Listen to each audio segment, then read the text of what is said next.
I'm 29 years old, and I recently got a call from my mom. I hadn't talked to her in almost 5 years. She said she needed my help because my sister and her husband had just gone through a tragedy. Here's some background. The man who is now my sister's husband was once supposed to be my husband. My sister Melissa, who's 27, got together with my fiancé Lucas, 29, on the day of my engagement. Lucas and I had been together since college, and he proposed to me after almost 5 years of dating. He threw a surprise party for us on the night of our engagement. I remember feeling on top of the world until around 1 p.m. when I went out into the backyard for better reception and saw my sister all over Lucas. They were kissing so passionately that for the first couple of seconds, they didn't even notice me standing there shocked. I couldn't believe he would do this to me after nearly 5 years together, especially on the night of our engagement. When they finally noticed me, they broke apart instantly, but the damage was done. I ran to my car, drove to the nearest hotel, and hyperventilated from shock. I desperately hoped what I saw wasn't real. Then Melissa texted me, apologizing but confessing she was in love with Lucas, and this had been going on for a long time. I was alone in a hotel room when I got that text and broke down completely. Soon after, Lucas texted me with a similar apology, saying he proposed to me hoping it would help him forget Melissa. But it hadn't worked. He said it wasn't about me. They believed they were meant to be together. I realized I was just a temporary stand-in for Lucas until he could be with Melissa. I stayed at the hotel for a couple of days, trying to pull myself together. I felt like I was losing my mind, hoping this was all some cruel joke. After almost 4 days, I went back home because I needed to collect my things and couldn't risk losing my job. When I arrived home, I found out my family had been living with Lucas all this time, waiting for me to return. It would have been touching if it wasn't for how I had left.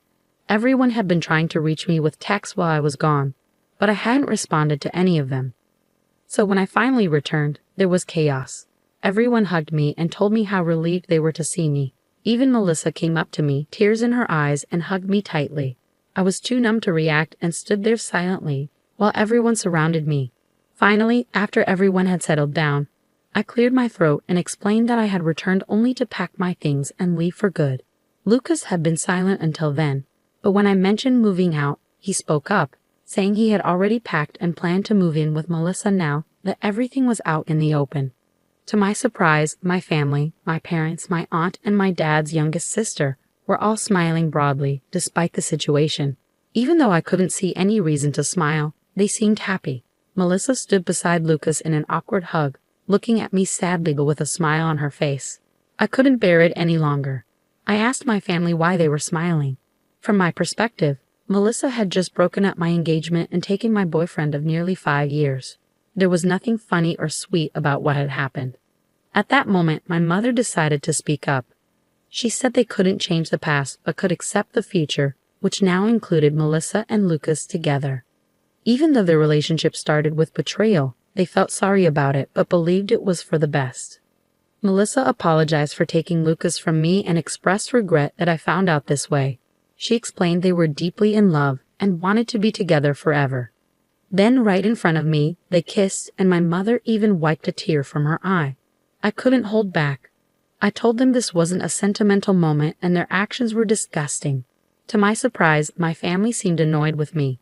They accused me of being bratty and self-centered. Instead of being happy for Melissa, they said I was making everything about myself, and they didn't approve of my behavior. I was shocked by their attitude and immediately demanded everyone leave my house. I couldn't believe they were defending Melissa and Lucas while making me out to be the villain. They acted like my feelings were an overreaction.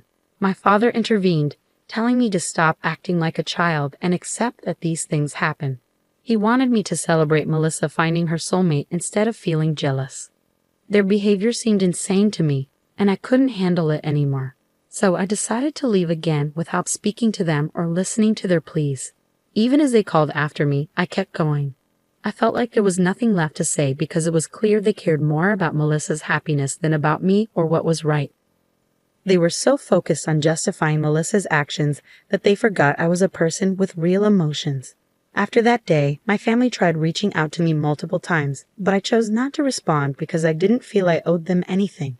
A few weeks later, I even received an invitation to Melissa and Lucas's wedding, which I declined, of course. Many of our mutual friends also turned down the invitation in solidarity with me. Even some relatives who knew the truth stopped interacting with my family after seeing how they treated me. It's been 5 years now, and I've mostly cut them out of my life completely. They occasionally try to reconnect by sending me birthday or New Year wishes, but I always ignore them. I didn't block them, but I did remove them from my social media connections. Since my profiles are public, they can see what I'm doing, which is intentional. I want them to see that I'm living a great life and feel a pang of jealousy. It might be petty, but it's the least I can do after how they treated me. Until recently, I had little idea of what my family had been up to over the past few years.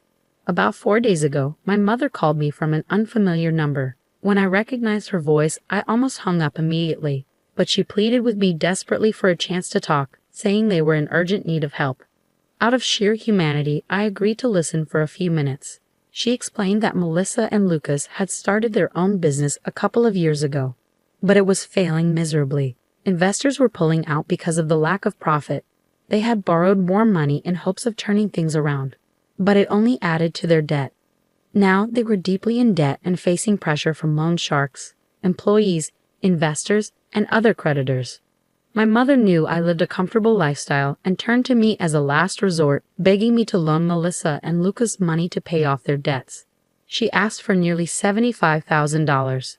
I questioned why Melissa hadn't asked me directly for help and why my mother was speaking for her. My mother explained that Melissa and Lucas didn't want her to approach me. They hadn't told me about their financial troubles because of our history from 5 years ago. Melissa wasn't ready to accept help from me, but my mother didn't know anyone else who could lend them such a large sum at short notice. A couple of months had passed, and Melissa and Lucas were struggling to make ends meet, even for basic necessities. My parents and Lucas's family were doing their best to support them, but their resources were limited. Both families were retired and needed to secure their own futures, so giving away their savings wasn't feasible. With no other options left, my mother called me to ask for help. I could afford to help them financially, but I didn't want to. Melissa was right not to ask me directly after what happened between us. They forfeited any right to expect anything from me when they betrayed me. I told my mother firmly that I couldn't and wouldn't help them. She sounded hurt and argued that I was being heartless and needed to think about our family. I replied that Melissa and Lucas didn't consider me when they had their affair, and my family didn't consider my feelings while supporting them. So I saw no reason to consider them now either. I had worked really hard to get where I am today, and I wasn't going to just give away $75,000 to people who didn't deserve it. Then my mom called and started crying, saying she never thought I'd become so selfish. She said my sister and her husband would be in big trouble if I didn't help them. I told her I couldn't help, and I hung up. Since then, my mom has been texting me nonstop, begging me to change my mind and think about my sister. She said it wasn't the time for revenge and that my sister was in serious trouble. She thinks I'll regret not helping her in the future. It's really stressful, and I don't know what to do because I don't want to be seen as the bad person. Am I wrong for not helping my sister financially after she stole my fiancé 5 years ago? Update. So I finally decided to block my family. I didn't do it sooner because I wanted them to see how well I was doing and maybe feel envious. Also, I worried I might regret cutting them off if something bad happened to them. But now, I just don't care. I should have cut ties with them 5 years ago. I don't know why I kept them around for so long. That was my mistake. Refusing to help my sister now isn't about being petty. It just makes sense. They've already wasted a lot of money, and even if I gave them some now, they probably wouldn't be able to pay it back. $75,000 is a lot of money even for someone like me who's doing well financially. If I lend that much, I expect it back, even from close friends. But these people aren't close to me, and I can't count on them to repay me. So there's no reason for me to give them money. It's that simple. I talked to a few friends about it, and they agreed I made the right call. It's not about revenge, it's just not practical to help them after how they treated me in the past. Now that my mother can't contact me anymore, I don't have to worry about feeling guilty. Update 2. Hey everyone, something pretty intense happened today. I was at work when my neighbor called to say there was a couple outside my house causing a scene, yelling for me to come out and talk to them. She said they seemed unstable and had been there for an hour, refusing to leave. I asked for a description, and deep down, I knew it was Melissa and Lucas. My neighbor insisted I come home to handle the situation, and I agreed. With Melissa and Lucas, trouble always followed. I thanked her and rushed home to make sure they didn't get inside my house. I got home in about 15 minutes and caught them trying to break into my house by picking the lock. I parked in front of my place and asked them what they were doing. I tried to call the police, but Lucas knocked the phone out of my hand. Melissa then said they were only here to talk and didn't want anything from me, at least not right now. I told them to make it quick and insisted we stay outside in the yard. I didn't feel comfortable inviting them inside, especially since they seemed hostile despite claiming they didn't want anything from me. Melissa began speaking. She said my mother had told her about the phone call I ignored and how I had blocked them all. She accused me of being unfair and said it had been 5 years since the incident with my fiancé, so I should have moved on by now. She claimed I was acting dramatically to get attention from the family and felt insulted by my refusal to help them. That's why she wanted to talk to me. She explained that she had managed to gather the money this time by selling their house and jewelry, but she might need more in the future. Melissa said she needed assurance that I would be there to help again. I firmly told her no. I made it clear she couldn't rely on me because I deeply dislike her and her husband. I was so furious that I even mentioned how close I was to hitting her, so they should leave immediately. Then Lucas demanded that I sign a document promising to give them money whenever they asked. I couldn't believe it. I knew it wouldn't be legally binding if I signed it under duress. They were being unreasonable and seemed to think they could manipulate me into doing something like that.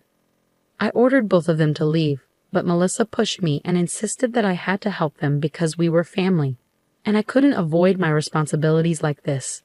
I was shocked by her push, and I almost slapped her in response, but I managed to restrain myself because I knew it would only escalate things. Instead, I quickly grabbed my phone from the ground where Lucas had knocked it, and I ran to my car. I jumped in and drove off without even looking back. Since I had left the engine running earlier, I was able to speed away quickly. They didn't attempt to chase me on foot, so they stayed at my house, which was unfortunate for them. Once I was a safe distance away, I called the police and explained the situation. I hurried back home and arrived just in time for the police to show up. In less than 20 minutes, I gave them all the details, and they arrested Melissa and Lucas. I knew the charges might not be severe, but it was worth it to have them taken away and not have to deal with them anymore. It's been a few hours since then, and surprisingly, I haven't heard from anyone in my family. I thought someone might try to contact me from a different number by now, but they haven't. It makes me think they might be done with the situation and won't bother me again, or maybe they're waiting for things to calm down before reaching out. Update 3. Hi, it's been about a week since my last update. I had started to think my family might leave me alone after I called the police on Melissa and Lucas. But I was wrong. They still found a way to bother me, and this time it was my parents who came to my house, asking if they could talk to me. This happened yesterday, and they seemed much more humble compared to Melissa and Lucas, so I allowed them in. My mother started crying as soon as she came in, apologizing for taking Melissa's side over mine in the past.